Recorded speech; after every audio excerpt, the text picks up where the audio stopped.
the way that this film was created was by the use of models. There's nothing secret about the models. They exist. You can go and see them today. The models were very lifelike, very realistic. There is one that is a life-size model. It's in Flagstaff in Arizona. It's 2 miles long, and it's an exact replica of the Sea of Tranquility.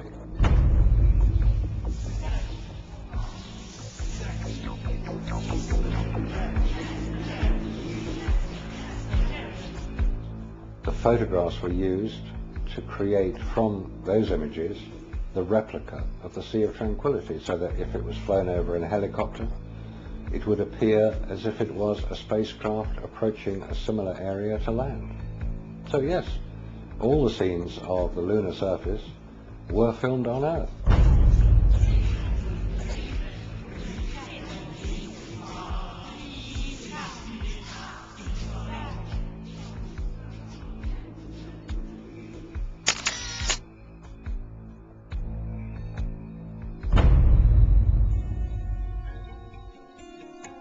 June 1965.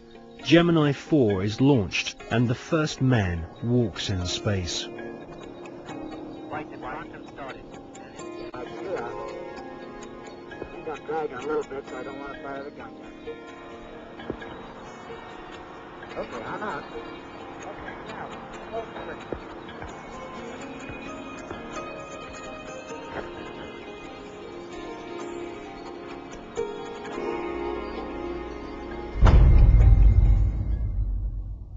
Extensive rehearsals at docking spacecraft were performed in low Earth orbit.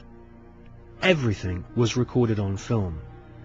This footage would later become invaluable as NASA sought to fake the success of the Apollo missions. Meanwhile, more problems occurred.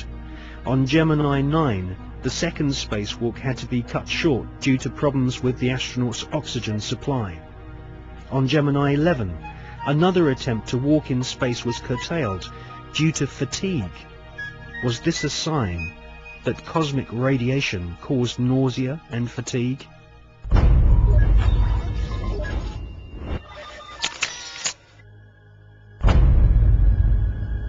NASA could not risk the public humiliation of having brave astronauts crashing to their deaths on the lunar surface broadcast on live TV.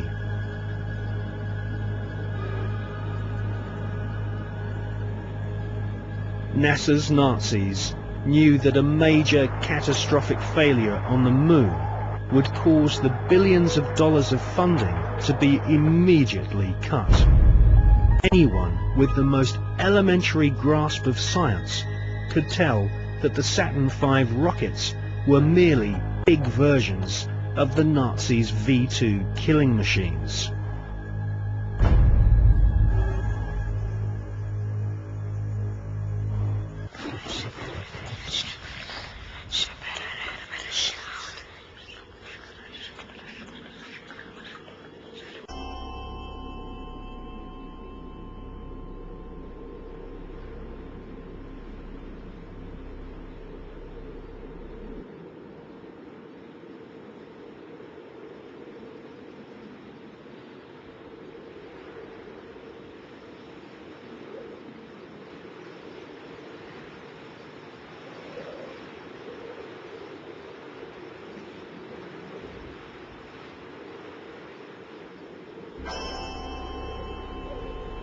It is wrongly perceived by the mainstream media that there has never been an official report of a UFO by any NASA astronaut.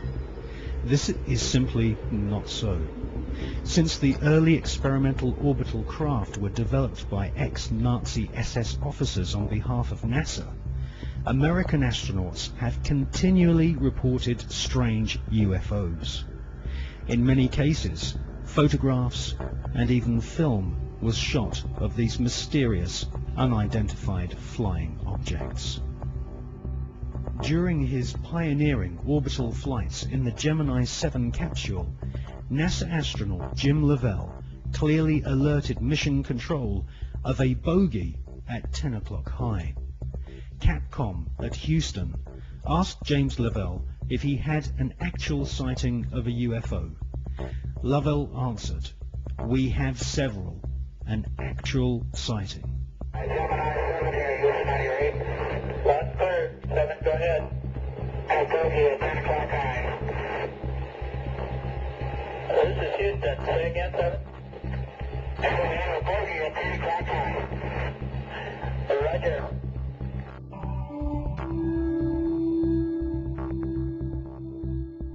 On the 4th of June 1965, astronaut James McDivitt reported seeing a cylindrical-shaped craft.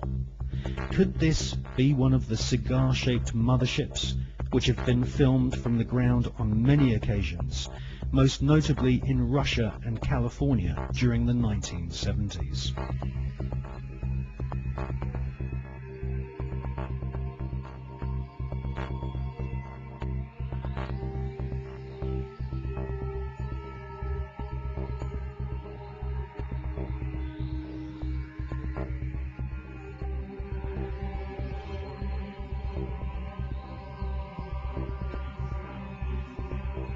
Former astronaut Gordon Cooper has publicly stated that his interest in UFOs was one of the reasons why he became an astronaut in the first place.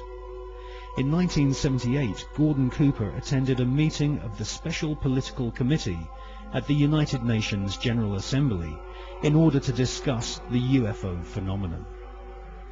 In a letter signed by Gordon Cooper, he said, "I believe that these extraterrestrial vehicles and their crews are visiting this planet from other planets. In 1951, I had the opportunity to observe flights of UFOs of different sizes flying in fighter formation from east to west over Europe." In a tape-recorded interview given by Cooper in 1973, he stated, "For many years I have lived with a secret, in a secrecy imposed on all specialists in astronautics. I can now reveal that every day in the USA, our radar instruments capture objects of form and composition unknown to us." I wonder, did you have anyone call you about a strange plane or airplane or something in the air? Where? It was coming down Sampson Drive. I don't know what it was. It was a flying saucer. What did it look like, ma'am? It was like almost like an iridescent color. It was like a bluish purple. I could see a red glow up in the sky. It was huge. These people are serious. They're very upset. Whatever it was lit up. I mean, literally, if you were underneath it, you could see it would be like daylight, but red light.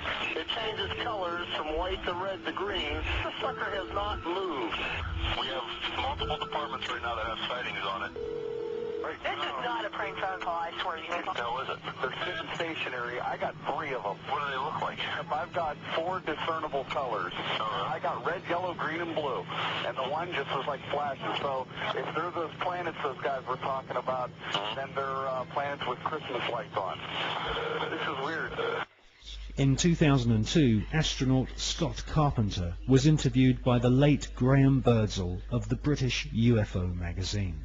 Scott Carpenter and his fellow veteran astronaut friend John Glenn both witnessed strange creatures in space during their pioneering flights.